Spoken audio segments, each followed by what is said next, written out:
Hey, what's up, Oilers? It's Roslyn, and welcome back to your favorite part of Monday mornings. And a big welcome to the beginning of spring. With the entrance of spring comes the awakening of many things here at school, such as the beautiful plants and scenery that surrounds us, our spring sports, and those who participate in hibernation. And by that, I mean animals, not you guys passed out on the desk. But I get it, this time change is hard.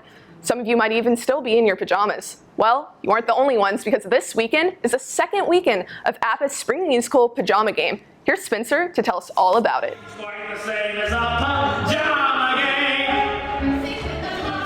Pajamas and games. They're great on their own, but this past weekend was the opening weekend of Pajama Game, which is musical theater's spring musical, and it was great.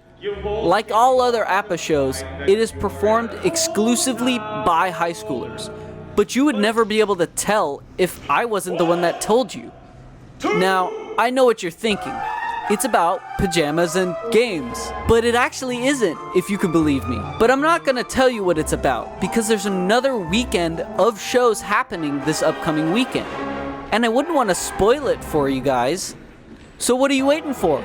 Go and get tickets to see the last musical theater show of this year. Thanks, Spencer. And as always, to purchase tickets and for more information, visit hbapa.org. If you've ever seen a student running around with a camera, don't worry, they aren't crazy. They're just a part of the HBHS media team. When not filming live performances and concerts, the media team's true passion is filmmaking. This year, premiering for the first time in APA history, is MMET's private screening. This involves numerous collaboration with APA departments such as costume, acting, and even dramatic production. Here's Everett with a look into this year's show. Hey Oilers, with trailers being wrapped up, we start to move towards Film Fest, which is a project that MET has been working on recently. What's different about this year is that we are working with different departments such as costume, theater/acting, and pop. MET has been taking plays from the 10-minute play show and turning them into film versions. Let's see one of these play directors and see what they are looking forward to. A couple months ago, we directed 10-minute plays, which were written by some students, and me as a director directed one of them.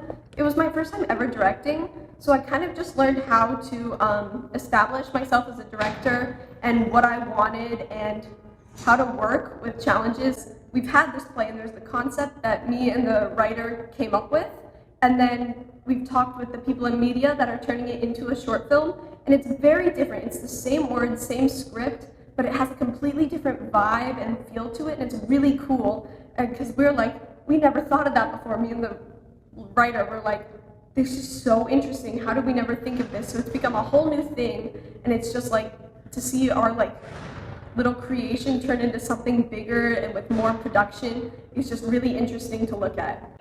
Thanks for the information, Everett. Remember, this is your chance to witness the next generation of storytellers and filmmakers, so make sure to not miss out. Happening just this last week, Mr. Harwood's art class has altruistically taken it upon themselves to brighten up our world through their breathtaking art. Let's see what was painted. Hi, my name is Matt Harwood. I'm the art teacher at Huntington Beach High School. We're painting a mural that's going to go to El Salvador. FCC called us at Huntington Beach High School. We're collaborating. They're going to be using as a church space. It's sponsored by FCC, and you can find it in the parking lot there as we're working on it. And we're almost done after just 2 weeks of painting. I believe there's like some farming supplies, an office in there, kitchen I believe as well.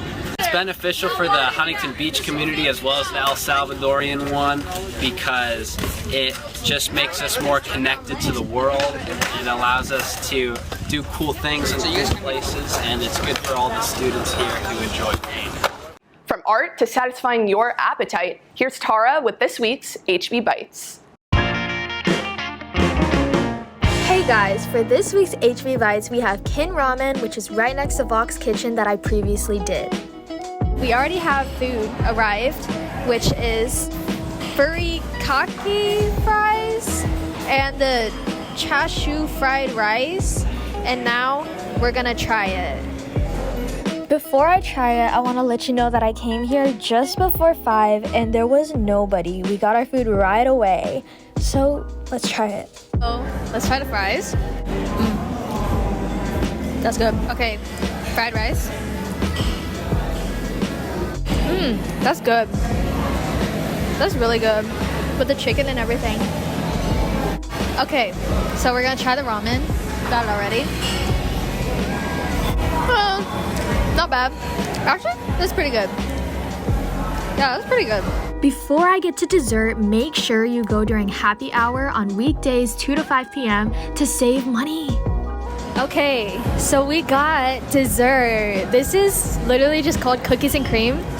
So, let's try it.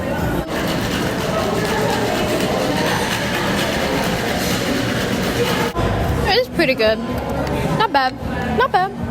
That's all for today, and make sure to go to this amazing restaurant at this address and go during happy hour. Well, compliments can brighten anyone's day, especially mine. You know, this really ties with our Mindful March theme we've seen in our homeroom activities. Let's talk with Karma to explain this week's. Hey Oilers, it's Karma, and I'm here to tell you about today's homeroom activity. So, let's open up our Chromebooks and take a look at it. As March is coming to an end, we still want to be mindful of ourselves and others. I'm sure we are all stressed about something, so this homeroom activity will give you some ways to eliminate some stress. One way to do that is to write some positive affirmations, which can be about anything. They can help you focus on yourself as well as your own mental health. When you're walking in the halls, just give someone a compliment. That can make their day and make you feel good too. That's all, Oilers, and remember to take a deep breath and focus on yourself. You got this. Hope you have a great day. Thanks, Karma. And don't forget, ASB Executive Board voting opens today, so make sure to get your votes in to determine your executive board for the next school year. And a big good luck to my fellow junior MUN class in New York City, competing at the world's largest and most prestigious Model UN conference in the world. Let's bring home those gavels. Well, that's all we have for you today, Oilers. Remember, it's Mindful March. Have fun doing those homeroom activity forms. We'll see you all back here next Monday.